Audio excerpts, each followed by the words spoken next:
Question number 73 start करेंगे. In a hurdle race, Nidhi is over hurdle B and 2/6 of the way through the race. Hurdle race में Nidhi point B पे है तो उसने 2/6 distance cover कर लिया. Then answer the following. अगर ये 2/6 है it means this is 1/6, 3/6, 4/6, 5/6. Then game finish. Where will Nidhi be when she is 4/6 of the way? 4/6 of the way पे वो कहाँ पे है? She is at position D या hurdle D. Where will Nidhi be when she is 5/6 of the way? तो तब वो कहाँ पर है? Point E पे, hurdle E पे. Give two fractions to tell what part of the race Nidhi has finished when she is over hurdle C. जब वो hurdle C पर है तो दो फ्रैक्शन से हमें बताना है कि उसने कितना पार्ट रेस का कवर कर लिया. 3/6, 3 1s are 3, 3 2s are 6, 1/2. That is she is in the middle of the race. तो हम क्या कह सकते हैं कि उसने 3/6 पार्ट या 1/2 पार्ट कवर कर लिया. वो रेस के मिडल में है. Moving to the next one. Diameter of Earth is given this. In 1996, a new planet was discovered whose diameter is 5/86 of the diameter of the Earth. Find the diameter of this new planet in kilometer. Diameter of new planet. हमें कहा है कि जो new planet है उसका diameter 5/86 of की जगह पे मल्टीप्लाई डायमीटर ऑफ अर्थ का है. सो डायमीटर ऑफ अर्थ हमें गिवन है, that is in meter given. लेकिन हमें क्या है फाइंड करना है किलोमीटर्स में. 12756 मीटर. वी नो 1 किलोमीटर में कितने मीटर्स होते हैं? 1000. हमें मीटर को किलोमीटर में कन्वर्ट करना है तो क्या करेंगे? डिवाइड. सो अपॉन में 1000 और यहाँ हमने इसको लिख दिया किलोमीटर्स. हमने कन्वर्ट कर दिया. सो 3 zeros कैंसिल हो गई 1000 की. तो अब जो कैंसिल होता है इसे कैंसिल करेंगे. सो 2 4s are 8, 2 3s are 6, 2 6s are 12, 2 3s are 6, 2 7s are 14, 2 8s are 16. 5/43 multiply 6378. 6378 43 से डिवाइड होता है या नहीं? कंप्लीटली चेक करेंगे क्विकली, नहीं तो डेसिमल में आएगा आंसर. फाइंड कीजिए. Ma'am I don't think it does. Okay, so what is the answer? Solve करके बताओ. पहले 5 से मल्टीप्लाई करो फिर 43 से डिवाइड कर दो.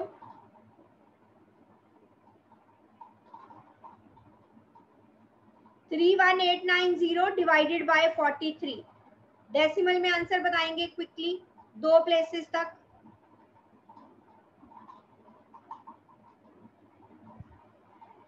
कितना आया? Ma'am I think the answer is 741.60. I think the answer is 741.62. 62. Okay, 1 decimal तक लिख देते हैं. 0 आए 2 आए तो 741.6 तक हम लिख देते हैं. ठीक है, तो एक बार इसे फिर भी चेक कर लीजिएगा कैलकुलेशन कि यही आंसर आ रहा है या नहीं आ रहा. Okay, moving to the next one. What is the product of this and its reciprocal. So reciprocal और उस नंबर का प्रोडक्ट क्या होगा? Reciprocal of 5/129 is 129 yes. तो प्रोडक्ट फाइंड करना है.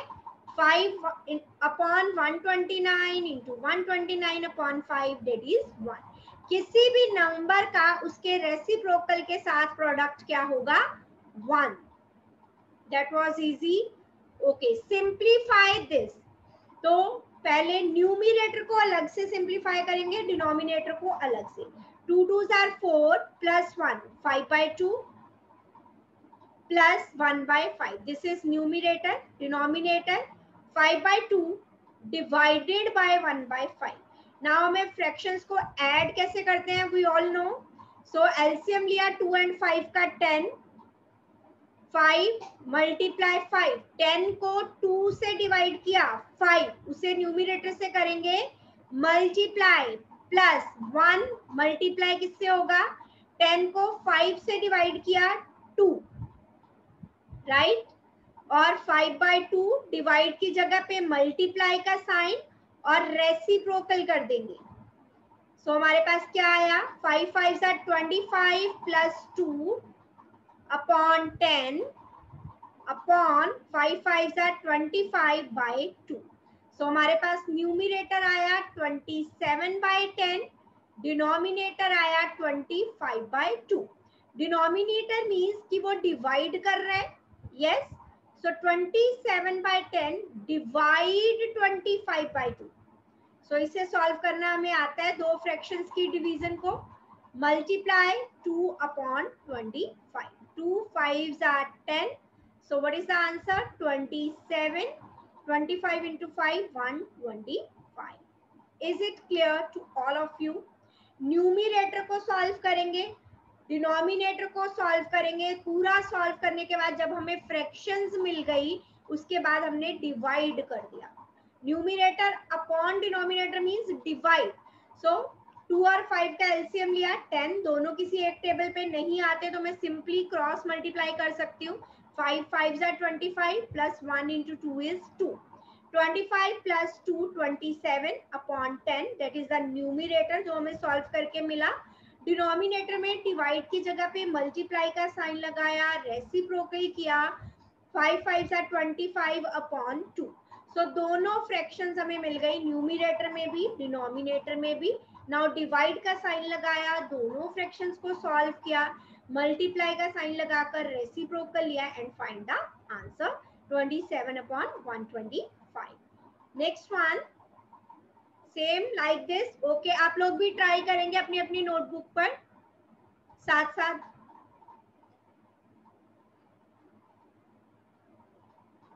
न्यूमरेटर सॉल्व करके मुझे आंसर बताएंगे। पहले एलसीएम कितना आया आप लोगों का, 120। यस, 4 और 5 किसी एक टेबल पे नहीं जाते, simply cross multiply, 1 into 5 plus 1, The answer is 9 upon 20। Yes, 5 plus 4 upon 20, that is numerator solve करके आ गया 9 अपॉन 20। ओके, डिनोमिनेटर किसी ने सॉल्व किया अभी, ओके,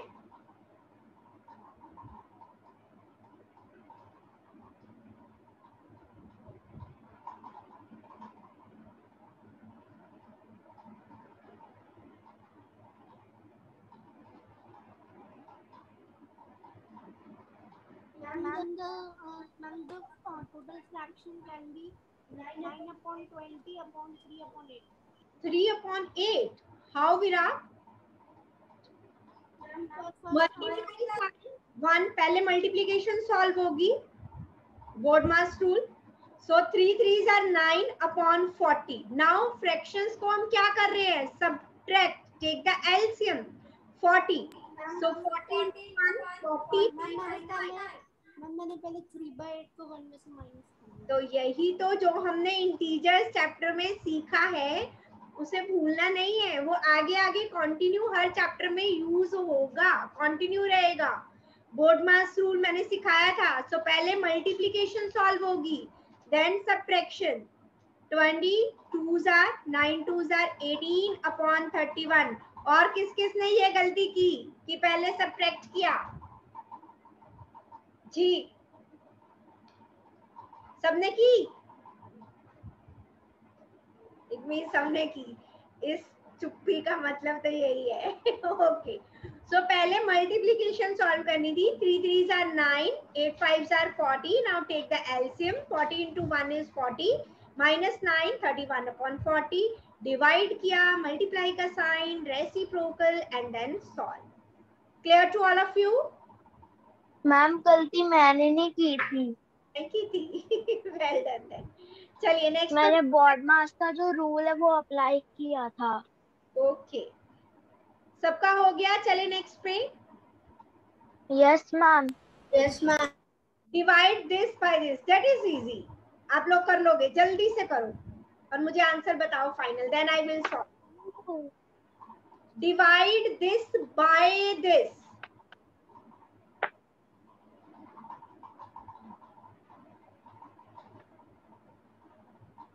मैम जो 3/10 को 1/4 से मल्टीप्लाई करके जो आंसर आएगा उसको सॉल्व कीजिए और मुझे फाइनल आंसर बताइए। मैं अभी नेक्स्ट स्टेप नहीं लिख रही हूँ, क्या करना है आप बताओगे। वेटिंग बच्चा।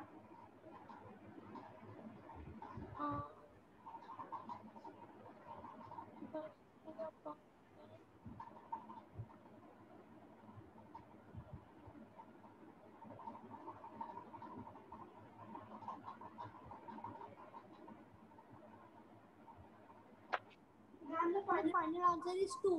Okay, let me check. Of की जगह पे मल्टीप्लाई का साइन लगाया, right. 3 1s are 3, 5 4s are 20. So it is 3/10. Multiply का sign, then take the reciprocal. Right answer. Well done. 2 is the right answer. 3 से 3 cancel. 10 2s are 20. Well done. Ma'am मैंने गलती से उन दोनों का एलसीएम निकाल दिया, पर फिर भी आंसर सेम ही किसका एलसीएम निकाल दिया? मैम 1/4 मल्टीप्लाई 3 में। It is simple. मैम पर आंसर तो सेम ही आएगा क्योंकि सिंपल आंसर सेम से मतलब नहीं होता। Steps should also right, steps भी ठीक होने चाहिए। जब एडिशन और सब्ट्रैक्शन करनी है फ्रैक्शन की, देन टेक द एलसीएम। जब मल्टीप्लाई करना है दो फ्रैक्शन को, take the product of the numerator upon product of the denominator. Numerator को न्यूमिनेटर से मल्टीप्लाई कर दो, डिनोमिनेटर को डिनोमिनेटर से। डिवाइड करना है तो यू नो मल्टीप्लाई का साइन लगाकर रेसिप्रोकल, फिर जैसे मल्टीप्लाई करते हैं दो फ्रैक्शंस को वैसे ही सॉल्व करेंगे। Moving to the ma'am correct answer. Okay, moving to next one. 1/, okay try करेंगे आप लोग, ये कीजिए। Let the number be x, number मान लो क्योंकि हमें नंबर नहीं पता।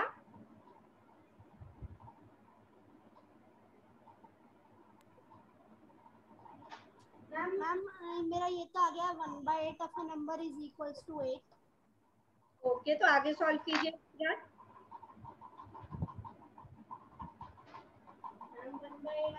और 8 मल्टीप्लाई करेंगे। आप देखो क्या करेंगे। जब इक्वल के दूसरी साइड जाएगा क्या होगा?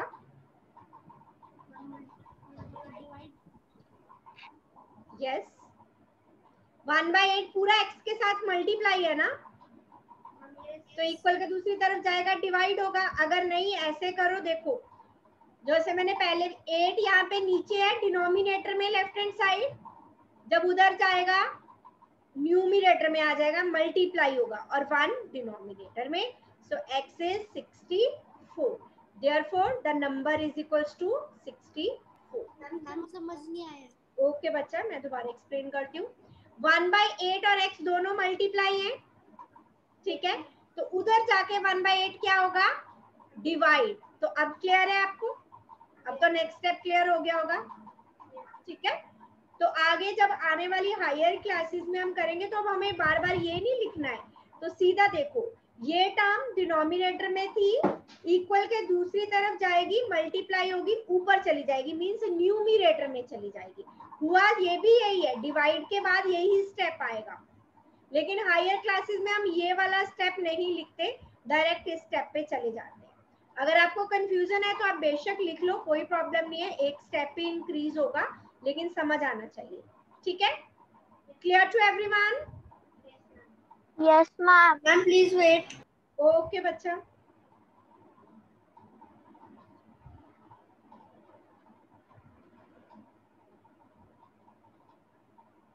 मैम मेरे जितने भी मैं एक्स ड्रॉ कर रही हूँ ना, सारे पता नहीं म बनते जा रहे हैं। Okay, moving to the next one. Hina's father paid an electric bill of rupees this out of 500 rupee note. How much change should he have received? क्या करेंगे? Yes, और बताइए आंसर। तो उनको कितना चेंज मिला? उन्होंने बिल पे किया 385.70 रुपीस का, और 500 का नोट दिया, तो 500 में से माइनस करो और मुझे बताओ आंसर कैसे करोगे सब्ट्रैक्ट, डेसिमल की subtraction. 500.00 minus 385.7. Yes yes, well done, कीजिए। ये मैं आपको करके दिखाने के लिए इसे ऐसे लिख रही हूँ, आप रफ में इसे सॉल्व करोगे। Okay, what is the final answer then? Waiting.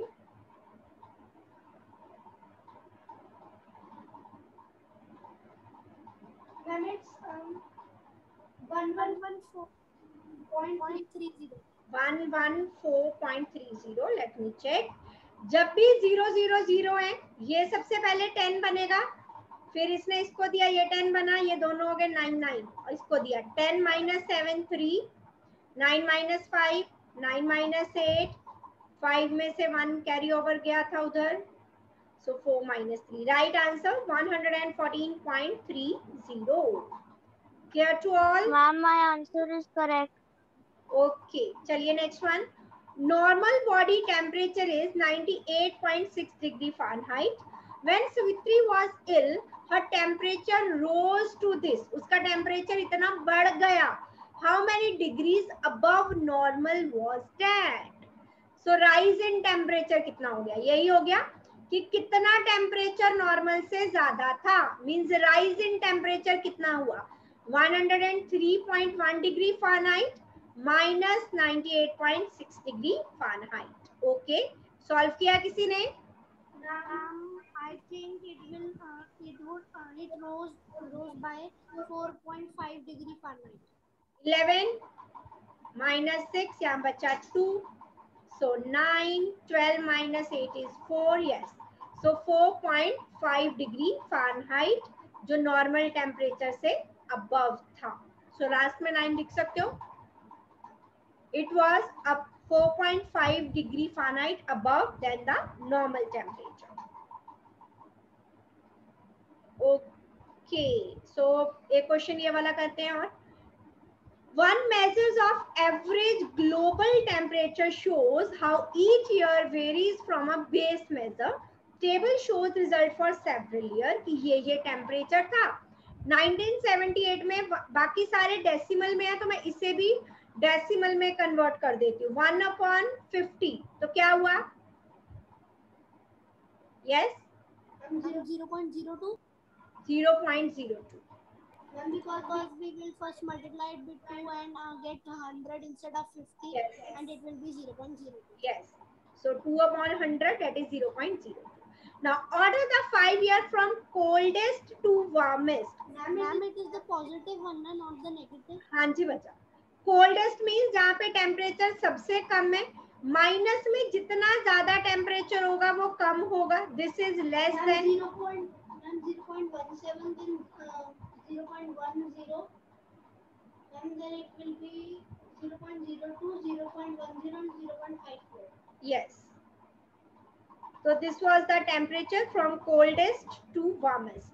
So हमें years लिखने हैं, टेम्परेचर नहीं लिखना, तो ईयर लिख देते हैं 1964, then 1965, 1978, then 1958, then 2002.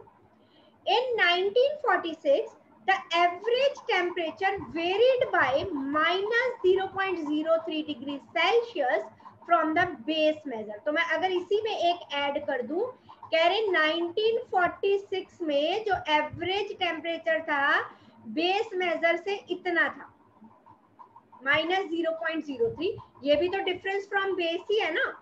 So between which 2 years should 1946 fall? Ma'am, it should When the year fall between 1965 and 1928.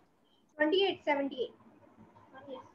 Okay, so minus 0.03 कहाँ आएगा? minus 0.17, then minus 0.10, then minus 0.03, and then 0.2. ऐसे ही होगा? Yes, ma'am. 0.02, then 0.10, then 0.5. तो ये कौन से 2 years के बीच में आया? minus 0.1965. 1965 and 1978. ठीक है.